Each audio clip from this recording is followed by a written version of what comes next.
if you don't mind, let's start with the demand fundamentals. If you could share with us your thoughts on the sort of, the short term and the long term on the demand.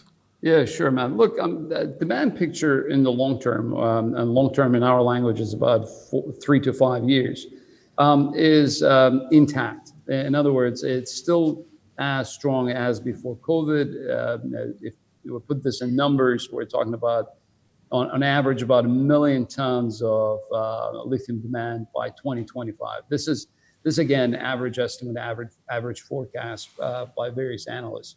Obviously there are ones who are below 1 million mark. The other ones are talking about more than 1 million tons a year.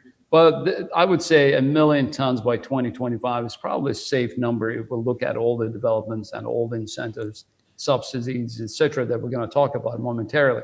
So the long-term picture hasn't changed. And if you look at last few months and probably going forward until 2020, we'll see that, of course, COVID restrictions and all the lockdowns and all these kind of virus-related consequences have had significant impact on everything, including car sales, including EV sales. Now, if you look at lithium demand, it's right now primarily driven by electric vehicle sales, but there obviously, there's other use for lithium as well. Use lithium batteries in energy storage facilities and many other applications in electronic devices, et cetera. But the real demand driver here, the largest, I would say, factor here is, of course, the EV sales.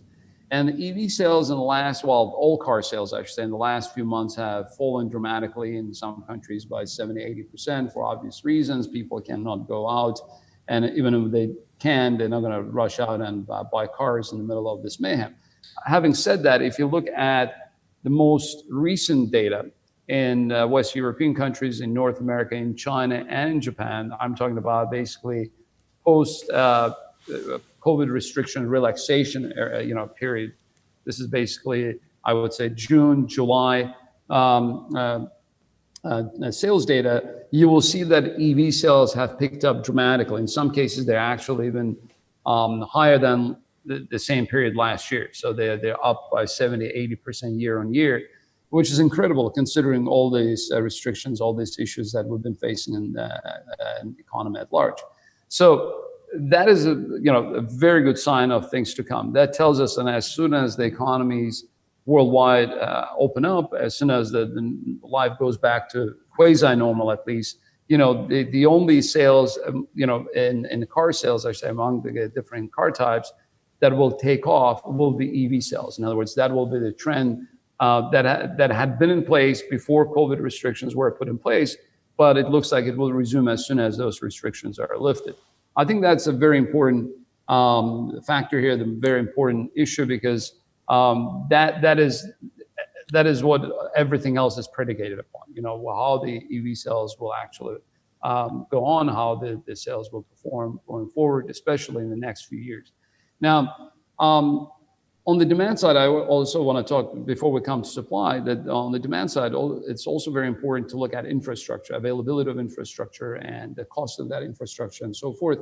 And it's very important to look at what the countries have been doing, again, even in the last few months, despite all these restrictions. So I'll start with charging stations, for example. So there've been tremendous efforts to actually build up infrastructure, specifically charging stations throughout the world, and especially in the countries that have obviously larger EV sales, so a larger EV availability and so forth.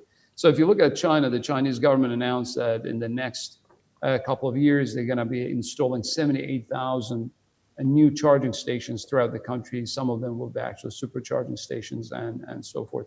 So that actually makes it easy, obviously, for EV owners. That incentivizes them, and it removes quite a bit of, I would say, pushback or obstacles or psychological barriers that some of the buyers have when they say, look, yeah, I would love to have an EV, but look, in my neighborhood, there's only one charging station, and I don't want to be wasting my time waiting for my car to be charged and so forth and so on, especially in areas where, there's really lack of houses, individual houses. Basically, we're talking about urban areas, downtown areas where people live in apartment buildings and there are not enough charging stations. So I think the fact that China and also West Europe and North America as well, they're going to install a lot more charging station capacity will really tackle that or address that concern that a lot of potential EV buyers have had for years.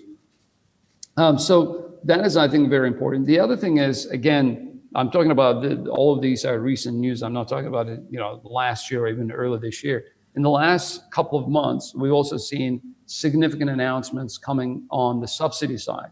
And these are, again, major EV markets. So we're talking about West Europe, we're talking North America, Canada specifically, and China and Japan. So Chinese, who originally, as you may remember, Matt, I think we touched on this last year, they decided early last year to remove all the subsidies that it had in place for a long time, for EVs, of course. And then that had, unfortunately, a very negative impact on EV sales that the Chinese government realized that was not a very good idea. So they actually reintroduced them.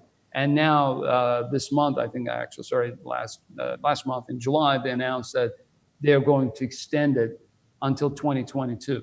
It is very important, especially for cars that are a bit pricier. In other words, that about $40,000, then there's actually even more substantial subsidy in China for those cars. So again, that will help EV sales, and that will boost EV sales in China. When you look at the Western picture or the picture in Western countries, you will see that a very similar situation is developing there as well. So we're looking at Canada that has introduced significant subsidies. In Germany has got like almost $2.5 billion in subsidies specifically for EV sales altogether. I think if you look at the combination of manufacturer subsidies and the government subsidies, in some instances in Germany can get up to 9,000 euros in subsidies per car, so which is substantial, of course. And again, all of these countries have also announced that they're going to increase and expand their charging station infrastructure network. Again, going back to it will address a certain concern as well. Now, on top of all of this, Matt, again, continuing on the demand side, is further development of battery technologies. They're becoming more efficient. They're becoming, more efficient in terms of energy density, et cetera. And as you mentioned, of course, Tesla is in the limelight as usual, but also, Elon Musk and that talked about nickel batteries and all of that. Again, the good thing about all of these different battery technologies is that almost all of them, 95% of them have lithium or will have lithium in them one way or another. So for our industry, I think it's very positive. Some of the elements, some of the minerals used in batteries have been either reduced or completely removed for a number of reasons. But lithium is still there. Lithium is an integral part of almost all the future technologies at this point that we know of. So that is a demand / I would say infrastructure situation.